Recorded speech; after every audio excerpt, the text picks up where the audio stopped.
I'm Satyarik and I'm going to debate on the topic whether girls are more important to the society or boys. I am in the favor of girls. I would like my father to start this debate. Traditionally, men are the one who are dominating the society from the old days. They are expected to be in the workforce. They are also expected to be in the business. They are also expected to be in the war-torn areas and in the frontier areas. Well, I would like to say that when World War One and World War Two came up, at that time all the men were fighting on the borders, and all the women of the society took care of the families, the infrastructure building by themselves. They took care of their families, of their children, and each and every work, household work, or whether it was about the like outdoor work, all of the work was done by the women. Even though AI is this that women were also helping the men in the battlefield, but the leading force was men who are taking care of the battlefield, who are facing the enemies or the counterparts in the battlefield. And when it comes to the breadwinning, we are also expecting the men who can bring up or who can earn the money for the family and the society to run the whole house. As you said that women like men are more likely to earn the income for their family as it is a new generation at the today's time. I would say that women are earning more than men and they are self-independent in today's time. They earn their livelihood by themselves. They are independent because they have their education. They can do each and every work by themselves. Even in today's time, a woman can become anything. Like if whether she wants to become a pilot, engineer, doctor, she can be anything. Do you agree that women are working more than women? No. Yes. From the boys' side? No. Yes. This the argument is fundamentally flawed because less number of women are there in the market or in the workforce or in the workplaces.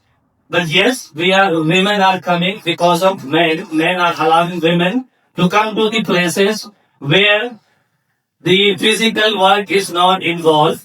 There is the manual work which is expected from women to be done. As women are breaking the barriers which have in the fields which are led by the men from the ancient times, like whether in the science, in the engineering, or in politics.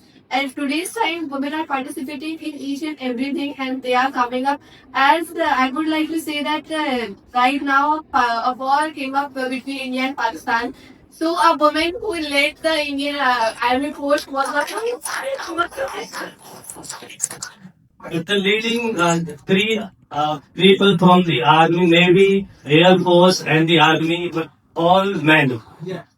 So the war from 5 men with the help, the women were also participating in the war, but the leading role was played by men only.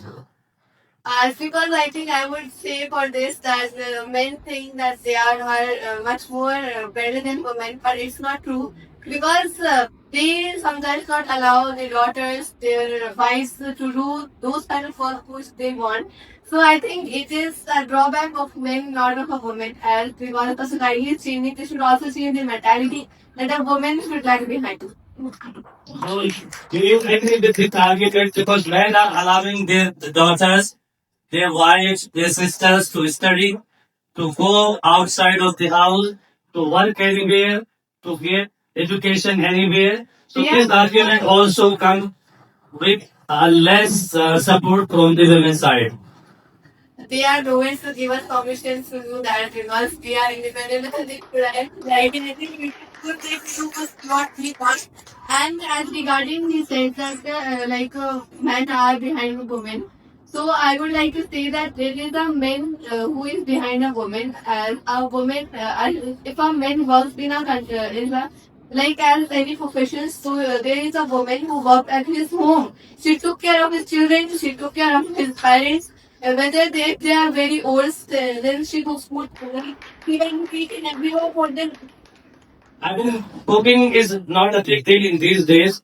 Men are also good at cooking. We can cook food.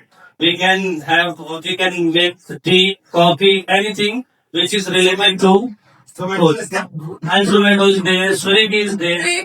So you are saying that a man can do all this work if he is at a job like in other states. Then if but then he will be able to take care of his children. Will the man will be able to take care of his children? So we can have household to support our family as well when it comes to the household works. Okay, and then for the genetic variety. I'm sorry.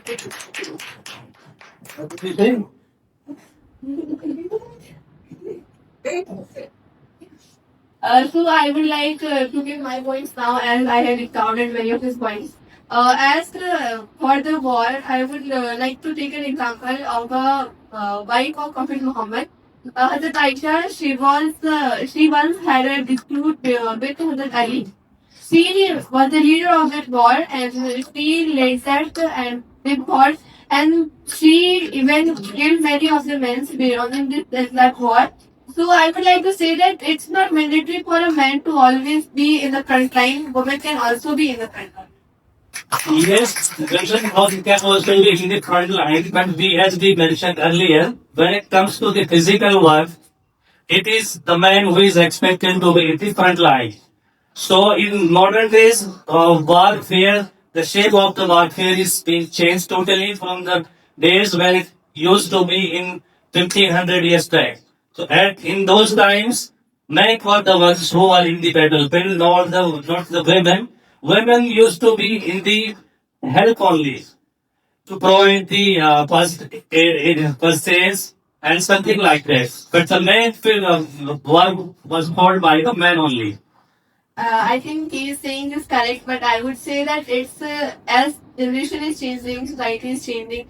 So it's not mandatory for a man to always do those kind of work because the society is changing. Women can also do all that kind of work because in today's many girls are becoming boxers, and in the social media we can see this. And as for the education scholar, I would like to say that Hazrat Aisha was the Prophet Muhammad's wife. She was also a scholar and she used to teach Muslim women and men of that time. And she even narrated 2000 hadiths of Prophet Muhammad. And she was the biggest scholar of Islam at that time. Well, this is correct, but who was the teacher of Hazrat Aisha? Any guesses? It was Prophet Muhammad sallallahu alaihi wasallam who taught Hazrat Aisha, and she was able to teach because of Hazrat Muhammad sallallahu alaihi wasallam and his teachings. His encounter is very correct. So I think it was able because she also put her inward in it. She recalled all the hadith because as when she was 18 years old, Prophet Muhammad Sallallahu died. So when she was 65 years old, she even that time translated all of them. She used to help many people of that era according to Quran and Islam. And I don't think that it was just because of Muhammad. She continued that because of her own dignity and because of her own interest.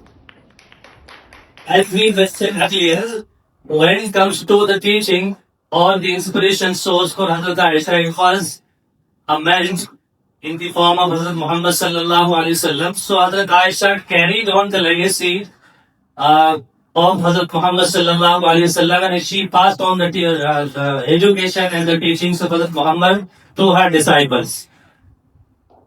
Yeah, as I said, that it was also her own wish to continue that because after some died when she was 18, if she would wanted, she could quit it and she could also do her own work. But she tried to put her efforts in Islam and she tried to regulate it all over the culture. And these stories we are able to hear and read because of men. There were many muhaddisin, the people who worked on hadith, all were men. Mostly of men, not all.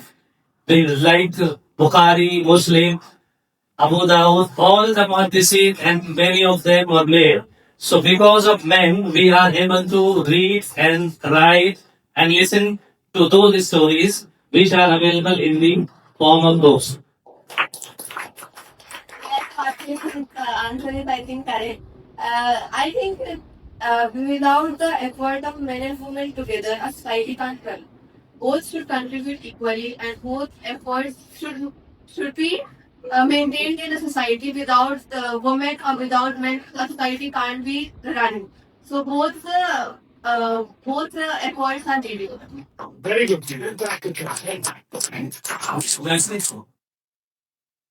So yes, but the credit we have to give to men because men we are providing the chances to women to come out of the house. We are the ones who are saying yes, we can take care of our children. And We- and what about those who don't have father? They are also the girls who do not have father. And there can be family members from male who are looking after the girls as well. It's not mandatory. I have seen many women in also Patna house. There are women who are beggars, but their daughters are going to school. Yeah. And Very good. Lovely argument. It seems like it is not going to finish. It's never ending argument. The reality is, yes, men, women, both are important to run a house, to run a family. We can't deny anyone's importance. And as far as men are the ones who are allowing women, I think, who are you to allow? Until unless they are ready to get your commands. So it is their dignity. Otherwise, they can do anything. They are free. They are independent. Concluding remarks.